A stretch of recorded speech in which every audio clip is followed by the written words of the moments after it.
Welcome back, ladies and gentlemen, to the StarCraft 2 World Championship Series. We are live from Valencia, Spain, winding down day numero uno over here as we get through group stage number 3. I'm your host, Athenius, joined by Uncontrollable and Rotterdam. It's been an intense game of StarCraft action. Roddy, how are you feeling? You're already excited about something. You just have too much passion. A lot of passion over there. This is actually kind of a ridiculous game that I'm watching as I hopped into Neep versus Snoot, which is not the decider. This is a winners match. It's a winner. I think this is still a winners match of that group stage. Probably a winner match, yeah. And it's actually a very close game. A little bit of a clown fiesta. It seems like Neep is going to take it though. But it's been fun. We actually jumped into the laptop. So Neep is pushing very hard. Kevin. But he just lost his entire army almost twice. So now a couple of Stalkers and Zealots without charge have to get the job done here against, of course, the Queens of Snoot as always. But Jeff, it seems like it's enough. Can he get the prism? Wow. Wow. All right. Can you explain Clown Fiesta for me, please? When everything goes wrong in a game and everything goes in a way that it shouldn't have. Like, I just saw 4 corrosive bows land in the middle of a pack of sentries and Stalkers with a prism above it. Now, that's a Clown Fiesta. But why? Why Clown Fiesta? What is... Because clowns will never do that. I don't know. I've got You made this up, right? It's okay. You don't know the term Clown Fiesta? Where'd that come from? I think a different video game where it's very popular. It's a gaming term. You don't know that? I've never heard Clown Fiesta. You've never heard? It's been thrown around a few times. I've been watching the wrong adult videos, I guess. I just... Or you're just getting even older than I am. I'm an old... I might have surpassed you. Clown Fiesta is pretty popular in gaming. Yeah, it's Are you been serious? thrown around a pretty substantial amount lately. Listen, I'll get to the bottom of this. By tomorrow, I'll have an answer.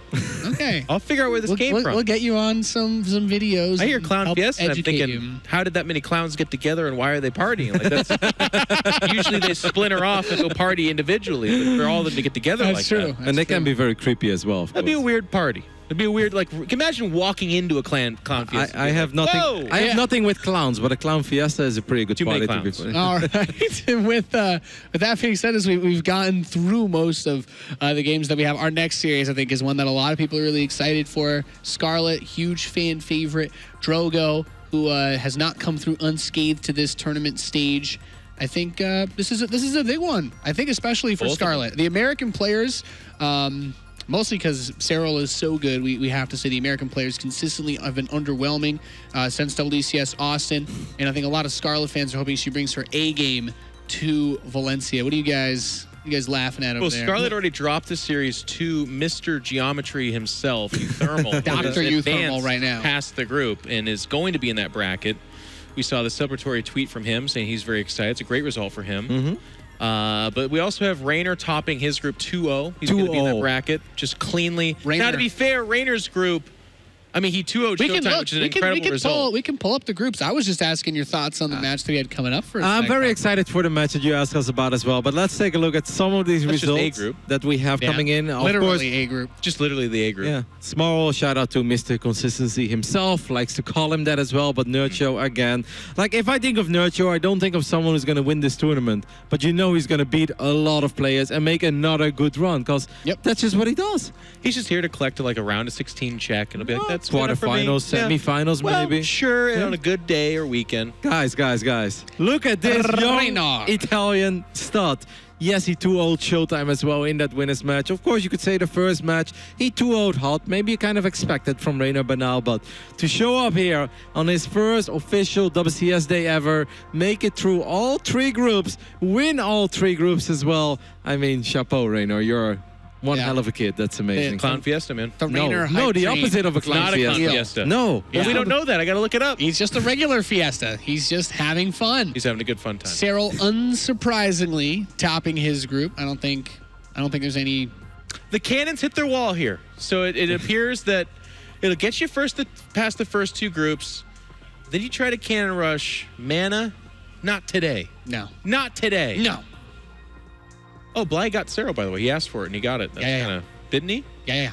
And Kelizer and Clem, of course, we saw that. We do not have an update on that, it seems, but difficult group, a lot of Terran. Yeah, a lot of Terran group, though. Yeah. This is, of course, the group that we are going to show you guys the deciding series of Drogo versus Scarlett. Really big Yes. series for both of them. Drogo spending a lot of time in Korea. Of course, Scarlett as well. Scarlett also has recently been in China for a couple of weeks. She's been in a gaming house there, playing a little bit. But, I mean, we expect more of both Drogo and Scarlett than what we've seen so far this year. So that makes it a really fun one for us. Look at this Clown Fiesta. This is a Clown Fiesta. Yes, Jeff. Thank you. Am I using it correctly? Yes. There you go. You pushed me off my box here. I got to keep my Nate box. No, but look, it's going to be a laser versus special to get out of this group. That's crazy. Yes. One of those guys going home. They're done. Yeah. That is this quarterfinals of the global finals last year. That was the quarterfinals at BlizzCon. Yeah, they keep hitting each other. Ouchie Wawa. And then Neeb Snoot, as you were talking about, you were looking at that. We had a result here, did maybe? that game reach a conclusion? Yeah, the Clown Fiesta ended and Neeb was the end of the victorious. So Neeb was the last clown standing. Yeah, how's that work? Clown Fiesta is just when everything goes weird and wrong and in opposite ways of what it should be. And both players are making weird, crazy Neeb moves. winning there is not the opposite of the ways, though. That's not a true Clown Fiesta. This is like I mean, if you would have seen the corrosive balls after the weird Ling Bane attack, like Snoot ran Lings, Banes, and Queens to the other side of Dreamcatcher. Does that sound normal to you? Clown enchilada for me, I think. Yeah, the way I'm that done. the map holds I it give up. together, it's pretty tightly wrapped You taco. guys. Tightly wrapped taco is a good way to describe it, too. So, all right, next series, we can talk a little bit about Scarlett versus PtitDrogo. Some fun PvZ. Scarlett, known for aggressive builds. This one could be a Clown Fiesta No, this too, is Ronnie. not going to be a Clown No Clown Fiesta here, No, guys, I please. don't believe that this is going to be a Clown Somebody Fiesta. stop talking about Clown Fiestas. I actually believe that Scarlett is really underrated at this point. Like, I feel that people are sleeping on her. Yes, he's had 2 disappointing WCS events. We know that she can do better. But these events are stacked as well. People forget that she won IEM. That's still this year. That's 5-6 months ago. She's still practicing hard. If you see her play on the North American ladder, that is ridiculous. And people can say whatever they want about the North American ladder, but if you see what she can do to that ladder, she's just having the time of her life with both Protoss and Zergs. She's so freaking good. I still believe that Scarlett can have very good runs this year, and I believe that her skill level is still up there. I really mean it. I wanted to ask him if what she does the North American ladder is a Clown Fiesta. But from what I understand, it's She not. faces the Clown Fiesta, but She faces it. But she makes sure there is no Fiesta there. She shuts it down before it starts. Calls the cops on the Clown Fiesta. Exactly. She's like, break it up, all of Yes. you. So PtitDrogo, you know, he's It's a Lion King shirt, right? He's looking fresh. He's looking fresh. Is that I a like Lion the King style. shirt? I mean, We can make it one. Tell me that's not the minimalist. African sun. It might be a minimalist version. You never know. He's had a bumpy road here, too. Which that's kind of been the way of PtitDrogo for a while now, right? He lost against Vortex in the previous group stage, but he did win the decider match. Yeah, big series for him. We saw him in Austin go out in group stage 3 back then, I believe, as well. And we want to see more of him. I mean, we know that he's capable of it. He's still one of those, and he works hard as well. This is not a lazy Protoss that you see. No. Someone who goes to Korea all the time, really puts in the hours. Should be a good series. Who would be a lazy Protoss, do you think? I know a couple. Okay. You can throw You him under guys the bus can like that. Think about that for a moment. We're going to introduce the players up on the stage as we are ready to go Almost to excited to do it, Smix, where hopefully it is the end of all fiestas of any variety. Oh, wow. Thank you very much, Nathanius. And fun fact for you guys watching, this exact same match happened exactly 1 year ago here in Valencia in Group Stage 3. Back then, the Zerg player came out on top 2-0. We'll see if that is also the case today. Give it up for PtitDrogo and Scarlett.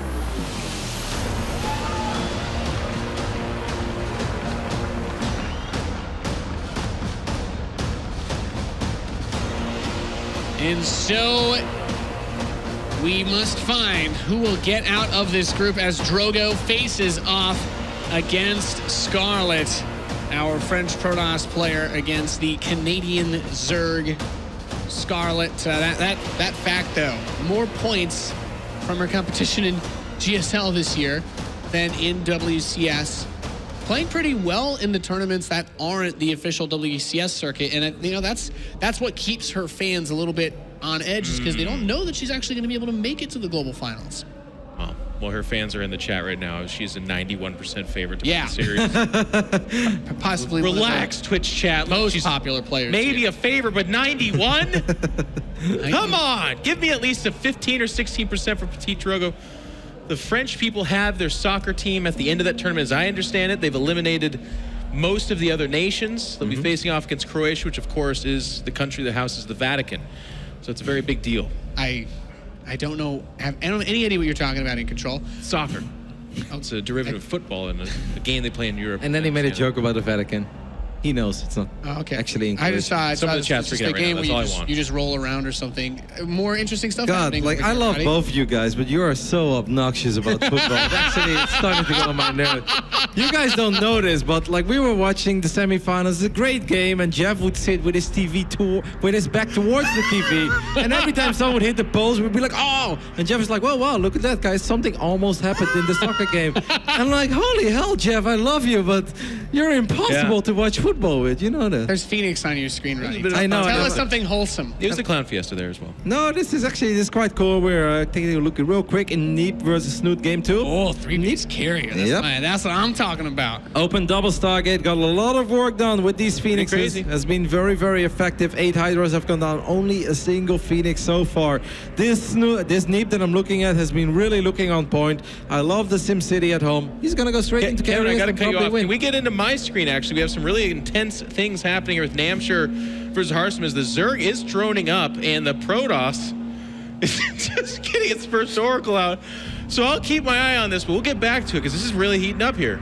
Yeah, it's almost boiling over. You're gonna have to turn down the heat. It is on the verge of something serious. Yeah. Or you're gonna have a mess. It's time for our next series, ladies and gentlemen. It is time for Scarlett versus PtitDrogo.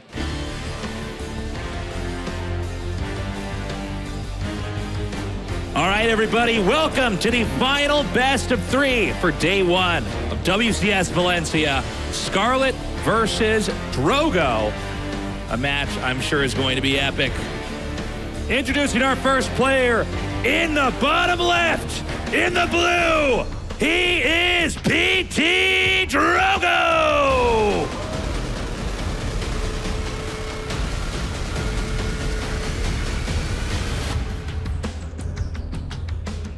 And his opponent here in the upper right, she is Scarlett!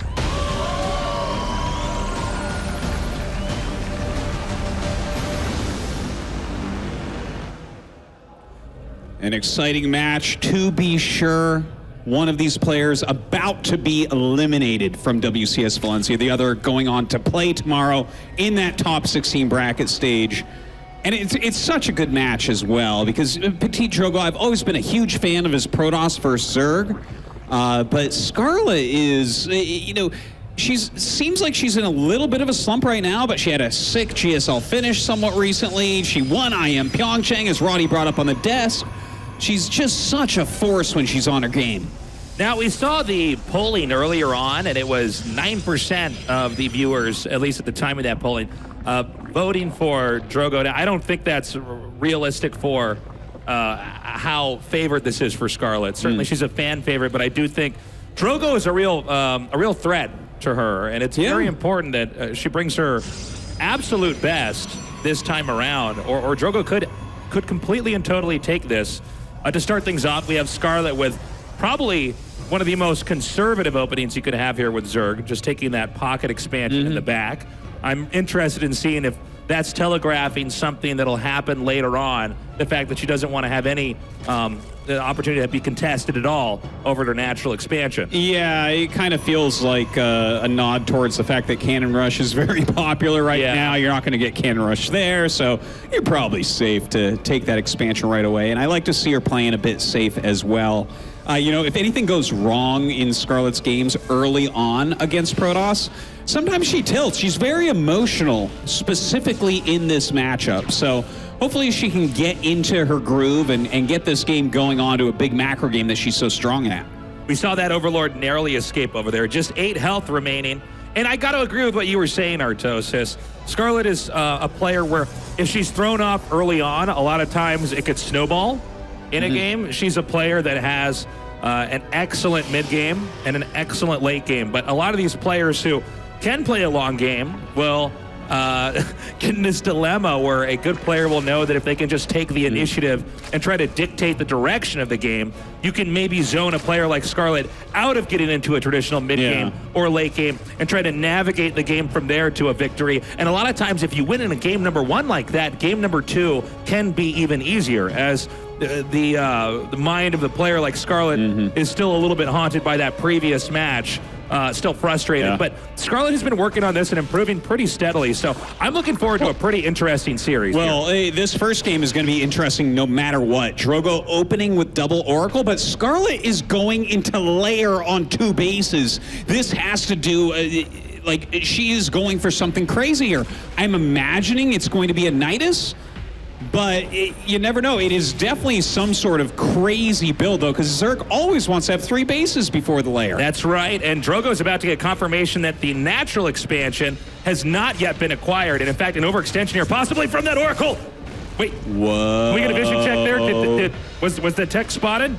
Well, I mean, that's the Nidus right there. Yeah, so that's... Didn't see the layer, though, and the size of the Nidus is the same as a Roach Warren, but... Yeah, the question is, did he actually click on it? Yeah, the Oracle died so quickly, there's definitely a possibility that he did not click on it. But, you know, just not seeing another base, I feel like, is enough to kind of ring the alarm bells. Yeah, certainly you're going to look at that and say, okay, this is going to be an unorthodox game, and Scarlett really mixing it up this time around. Now, as we can already see here on the mini-map, it's Drogo with 3 bases. Oh, wow. Oh, whoa, yes. whoa. All right, Look so at that. Swarm host. Yeah, this is a strategy we almost never see, but a great strategy for a map like this. What Scarlett is going to do is utilize the Nidus to pop out swarm hosts and then shoot from afar. This is actually not an all-in, really. This is something that is guaranteed to do lots of damage. Okay, so the Queens come out first, so there's available anti-air. Now the swarm hosts are going to be filtered through the Nidus. And this is an area where Scarlett can poke into, and there's really not a lot that Drogo can actually do. No. And losses are going to be pretty high over here for Drogo. In fact, I think it would be wise for Drogo to simply ditch this position entirely. It might be, but then Scarlett can attack other locations. Look at this. 4 shield batteries being warped in by Drogo. And, like, shield batteries will buy you some time, but Scarlett is just going to get unlimited damage with this. If you notice, coming over here, it's going to be an actual counterattack over here by Drogo, although I don't feel like Drogo has enough for this to be anything worth committing to. Now, right now, it's Drogo essentially on 2 bases. That Nexus we see there is really more of a placeholder, if anything else. Scarlett is taking a 3rd base behind all of this, and we're already in a very wonky, unorthodox Protoss versus Zerg here. Oh, yeah, this is as unorthodox as it can possibly get to go 2 base Nidus Swarmos, but it's a great strategy for the map when you actually look at it. Protoss takes that back base, and you're not going to be able to stop this easily. Scarlett has played a very safe game from here, and now she can pop up everywhere. Look at this. She's already killed a Nexus. I feel like Drogo, if this counterattack doesn't work, will fall right into the trap that Scarlett set up as we have a Ling counterattack coming in. We have the Oracle trying to do as much damage as it can, but of course Lings are usually ideal in this situation as an Oracle cannot kill them fast enough. The attack coming in from Drogo, immediately launching almost the full load of Locust here, so that could be a little bit of a mistake, but Drogo actually stays and fights for a moment, gonna lose a few extra units. You know, I wonder if this was the right decision here from Drogo, but then again, what kind of decision is he really supposed to be making? Good denial here on the Nidus, but of course we saw that counterattack by Drogo. Drogo can always go back through the underground system of the Nidus, use that to defend. Once that's been done, simply go back through the Nidus across the map. We see Drogo with a recall coming back out, but not before suffering a little bit of damage, and it's going to be Scarlett's turn to initiate again. Drogo does not have anything going on right now. This is not a good situation to be in at all. A ton of damage has already been dealt to Drogo. Scarlett has those bases, continuing to put on the pressure here. And this is not the right unit set to deal with Swarm Host. I feel like Scarlett has just about won this game in a completely strategic I think you're right. fashion. Immortals are certainly too clunky to really come out with any type of advantage over here. Maybe in between the Locusts as they emerge, with the Lynx now coming in. And again, Drogo has to keep this base alive or he'll economically be zoned out of a win in this game.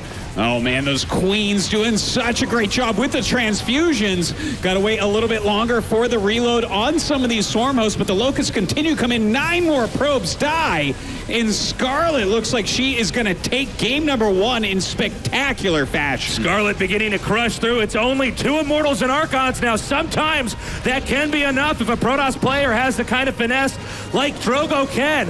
But Scarlett's not done yet. An additional wave of Locusts. Notice how she's staggering this out, so there's always enough material in front of Drogo's army. He taps out. GG. Scarlett takes game number 1. A beautiful strategy, so well executed here from Scarlett. Drogo unable to see exactly what the tech was. And the thing is, if you see the Nidus, you're probably preparing for an all-in, you know, roaches and queens popping into your main base. Yeah, especially when we've seen this Nidus rush that Rogue popularized several months ago, which was an in-your-face, almost no-respect rush. You come out, try to hit the Robo, for instance, but this is a very alternative approach. That was much more of a multi-pronged harass Nidus play. And here's the problem for Drogo. You cannot use the information from game 1 to help you in game 2. That's a strategy tailored specifically for that map. I would imagine Scarlett discards that strategy for the rest of this tournament, but Drogo is going to have to go with a clean slate in game number 2. Yeah. And we know that Scarlett is a player that can do the macro style, can be aggressive, can play multi-pronged harass like we saw back there. So the pressure's really on for Drogo to try to play a game and survive into mid-game or a late game. Now, maybe Drogo wants to do something quite aggressive himself. I don't know. Yeah. But maybe taking the initiative would be better? It's a tough one. I mean, that game, he's got to just kind of erase that from his mind. He can be an emotional player as well, but that was just such a brilliant strategy. And like you said, Scarlett is not likely using that again. It's not going to work on other maps. It's not going to work as well now that Drogo realizes that this is within her arsenal. So I feel like the next game is going to be more standard. Can Drogo fight back and bring it to map 3? Or, you know, the thing is, Scarlett has taken such an advantage with a wild strategy like that in game 1, just mentally speaking. Scarlett looking very comfortable right now. Going into game 2, there are still so many different ways to approach this matchup. Now, I think Drogo has some of the very best non-Korean standard play. He knows how to push. He doesn't overextend. But he did seem like he was fumbling a little bit in that game. Once the Locust came out and Drogo realized this is not going to be whatever he practiced for in the Protoss versus Zerg, we saw him push across the map. Scarlett swats that down with ease. Yeah. And then immediately pursues a push after the pocket expansion is gone, a push through the front of the base. You can see Drogo is scrambling to get Archons and Immortals out, and a lot of times in dire straits in a PvZ, Archons and Immortals, especially if you have a Warp Prism there, batteries as well, shield batteries as well.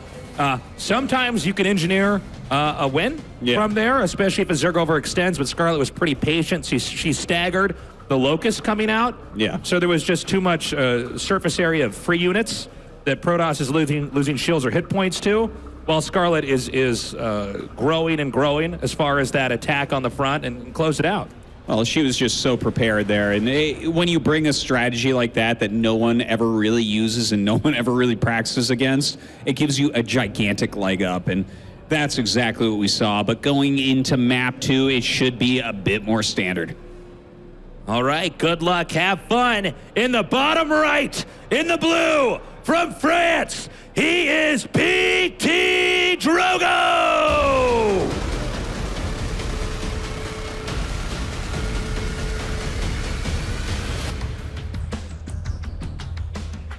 His opponent in the upper right, in the red, from Canada, she is Scarlett!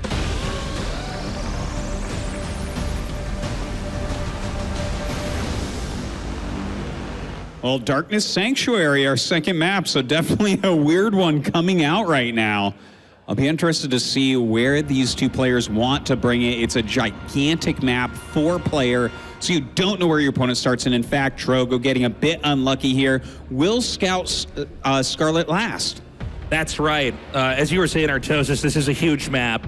There's definitely a lot of ways you can try to counterattack. There's a lot of locations you can try to hide on the map. Hidden expansions are a real thing on this map since there's so much you have to look for. The watchtower, it has somewhat of a role, but it's not like if you control that watchtower in the middle, you really have an idea of what's going on most of the map. Yeah, you're certainly right, and especially in spots like this, if you're cross spawns, then maybe the watchtower matters. But yeah, here it's like it's so far out of the way, nothing's ever going to go through there. So you really have to be careful about placing all of your scouting tools, right? As a Zerg player, the overlords should be in the correct locations to watch for prisms and all that, but Drogo most likely is going to open up with that Stargate, get the Phoenix out, push around the overlords, and from there, you really have to be on top of it as Scarlett to see any incoming attacks.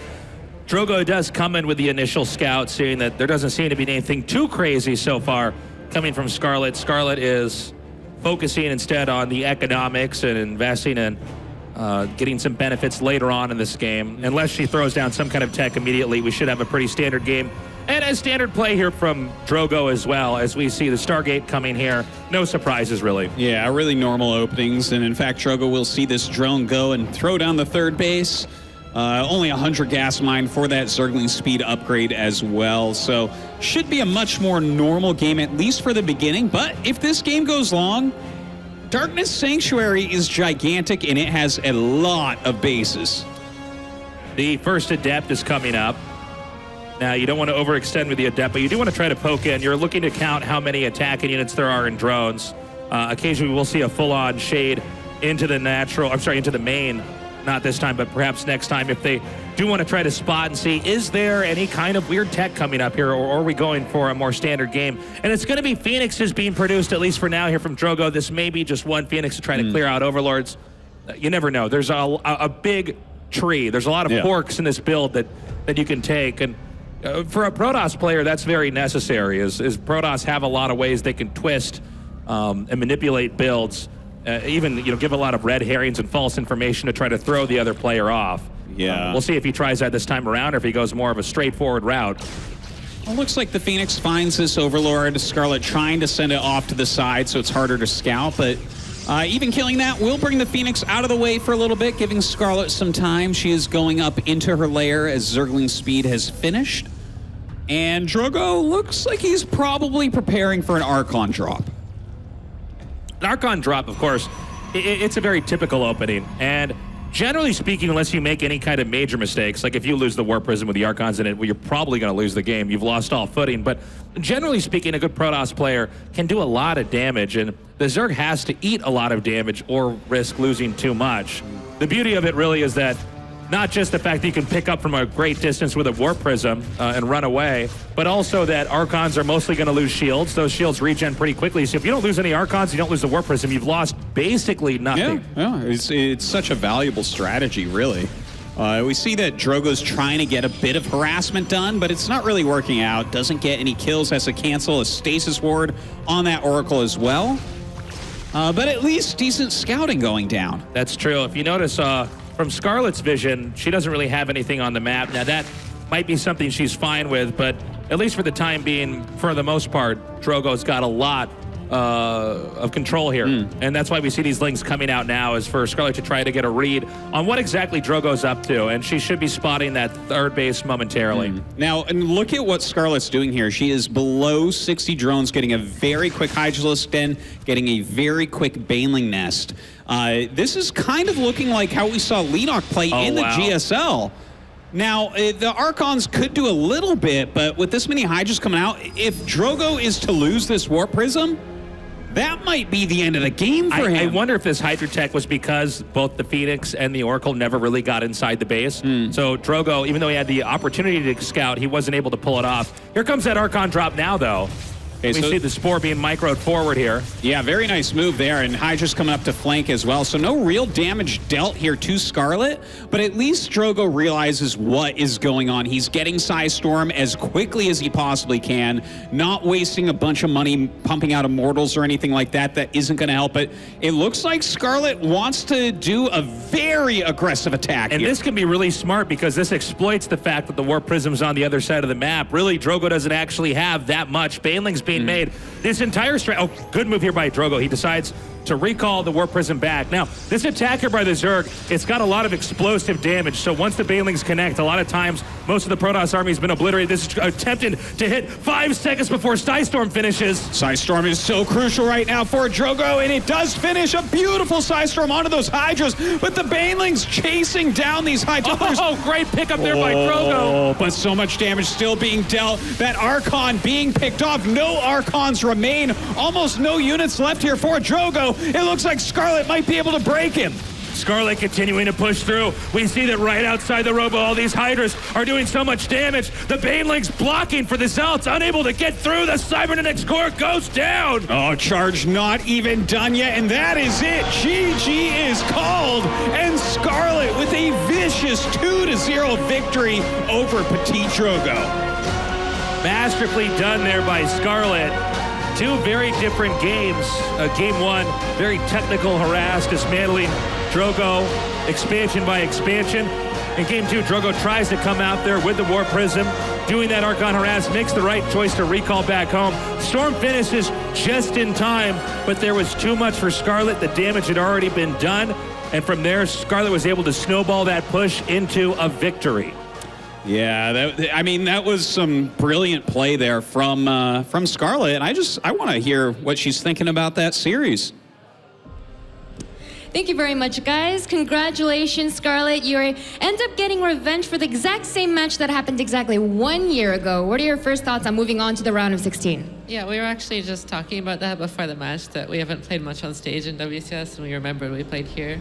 And he actually beat me, so I'm happy I won this time. Well, this group was interesting because you actually had to face Drogo twice. The first time you played him in this group, it was a 2-0. This time it also went really well for you. So do you think it was just, are you feeling good against Protoss? Is it Drogo, or is today a good day for you?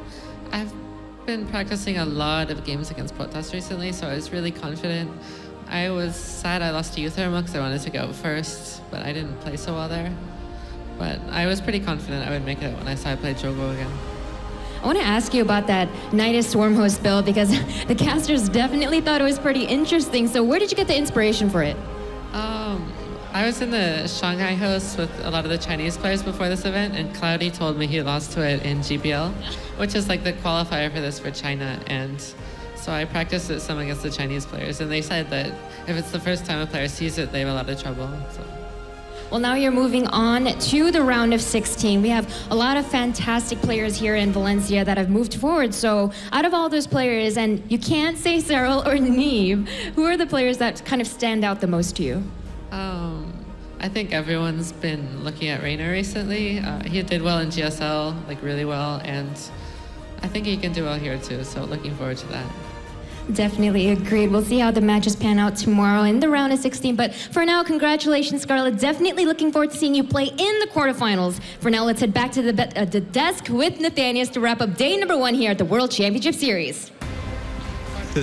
Thank you so much, Smix. And another big congratulations to Scarlett for making it out of the group, using some wild styles with that Swarm Host Nidus play. Just bringing out the NA, or I guess the Chinese builds now. Why not, man? Let's get a little bit weird. Let's get a little bit goofy. Caught PtitDrogo off guard. He just never really stood a chance there. And if that was a bopping, then this was a clown fiesta bopping, as I understand the term to mean. It was bad. It wasn't even close. In your professional medical opinion, that's what it is. Yes. Okay, just wanted to She clarify. looked good, and it's nice. You know, we always talk about the inconsistency of Scarlett, but I think one of the things the commentators always bounce back with, when she looks good, she looks very good. So she lost to Eutherma, who's having a heck of a tournament so far, but still advances second. That's a great result. She's going to be in that bracket, and she's going to be going up against the people like we think she should. She should always be in that top part of the tournament. Yeah, I mean, gave her a lot of love and credits before the series. I still believe that Scarlett is one of the top players. I mean, she's in the GSL versus the World voting as well. And I saw some comments, people saying like, she's probably going to win it just because he's a fan favorite. I'm like, if Scarlett wins it, that's not bad, guys, because Scarlett is really good. And she has shown us before she can really bring the fight to these Koreans. So I'm happy to see her do well so far. I think she can go a lot further. Like, I will not be shocked if Scarlett actually makes it into a semi-final. Wow. Look at you go. The confidence over there. Yeah, it's. I mean, if she can keep up that form, that is usually the question with Scarlett. When she plays well, she plays very well. I know you're still following. Is that Neeb versus Snoot still? Right. No, that one ended. Neeb won. Okay. Clown Fiesta got shut down. Cops came. Down, yeah. The Cops came. Oh, yeah, Cops came. They ruin everybody. You know how it goes. I'm They currently in game 2 between Showtime and Silky, and Showtime is doing a build that's very near and dear to my heart. Nate, as you can see, a bunch of Phoenixes. He's following this up with double robo. Some Protoss mech there, Roddy. He's getting Warpgate. A try hard. Yeah, I know. That's kind of weak. But other than that, Showtime, besides losing these 2 Phoenixes, he has played a really good game. I was about to go on a rant about how clean his game has been, and the first thing you guys see is like 2 Phoenix die. But these numbers don't lie. And game 1 was just some good old double Prism, Archon, Zealot. I mean, Silky is a really good North American Zerg, but I think Showtime is still, you know, the best, second best Protoss outside of Korea. It seems like Showtime has his number so far. I have a huge result to report here. Talk to me, boss. Special did 2-0 laser to eliminate him, which is a huge result. And I think the big thing to kind of take away from this is that laser was going to win the tournament. It's now not possible. I need a Reddit thread. Is the curse just something we need to talk about? Don't put that Reddit thread higher up than the Hatman thread. Right now, just below it. We got some Hatman threads that are really popular right now. Will anyone stop Artosis from ruining these young guys' careers? And guys, this wasn't just on screen. Even this morning when we were in the taxi, he said, he's going to win it, guys. He's going to win. You're crazy if you think he's going to not going to win it. I'm like, Dan, even if you think he's going to win it, the chance he doesn't win it is so much bigger. He said, that doesn't matter. He's going to win it. Look what he's done. The whole time he had this little doll thing that he had built in his hotel, and he was poking it with needles. It was really disturbing. Really weird. On a more positive note, perhaps, what I think is amazing. Earlier today, I was already giving some love and hype to the youngsters. Rainer and Clem both winning group stage 2. Guess what, Nate? Both of them won their group in group stage 3 as well. How freaking amazing is that, Jeff? That's so cool. 2 16-year-olds. I mean, Clem as well. We talk a lot about Rainer because obviously Rainer is, you know, the hottest kid on the block right now. But damn, Clem, what a run so far as well. Clem had Rex, which I think is about as easy of a draw as you can get in that group 3. Beats him 2-0, but that's true. Then 2-1's Kalizer, which is a very tough thing. Kalizer, if anything, has an extremely strong TVT matchup, so that's really nice for Clem. Yeah, we're going to take one more glance over at the groups. Some of them haven't been updated, but we know the results. Nerchio gets out here. We do not have the result of the rematch, I don't think. Huck is 0-2 in that group, by the way. DNS, it would be DNS and True in the final match of that group. We do not have the result for that one yet. But Rainer 4-0ing that group. Place. Not bad. Bopping Showtime, by the way, which is, you know, no small feat. Also, I would say this is a group where a little bit of luck happened. We had some of the players talking about this. Hut and I would go as far as to say Silky, 2 of the group 3 or stage 3 kind of easier targets you can have. So if you can get that kind of luck, then you're going to be okay. Showtime currently on screen for Roddy, who was just talking about, kind of taking care of business there. So yeah, but Rainer did take care of Showtime, and that's still a very big victory. And Clem, we just saw winning his group. Uthermal playing pretty damn well today, Roddy. Yep, Nate. Look at the Dutchman go. You made the story of like, can the Americans bounce back? Because Austin was bad for the Americans. Austin was bad for the Dutchies as well. I mean, all 3 of them went out early. So it's obviously great to see Uthermal showing up again, winning his group. Let's not forget, that guy was the runner-up of Challenger for Austin. So it's good to see Uthermal playing as well as we know he's capable of. Haas and Special taking care of business in their group. Ridiculous group. Yeah. I mean, Haas winning that group. You could have given me 100-1 and I wouldn't have How taken did he it. beat Special? Yeah. Because cannon rushes do not work PvT. Void Ray, shield batteries, Tempest, I don't know. Proxy, shield have you battery, seen Turkey Dano play StarCraft? No. Yeah. Yes, have you seen Special play StarCraft? He's not supposed to lose against that. Hero Marine taking care of business in his group. I don't think we got the final result. Can I say the Terrans, by the way, in Valencia so far? We don't have that graphic. I'm not. You're we're not right. ready for it. There's Terrans been a are winning lot of games. Terrans winning. Hot diggity dog. And I'll tell you what, they whined. This is what? This is July. 7 months of whining, and here we are. I mean, it's more of them advancing. In his country, there's a lot of great derivatives of that you can get as well. Good for them. That's where the Terran players get their strength. Yeah. And nice to see a little bit more variety here in WCS as far as the races balance out. But it's been a great day one, gentlemen.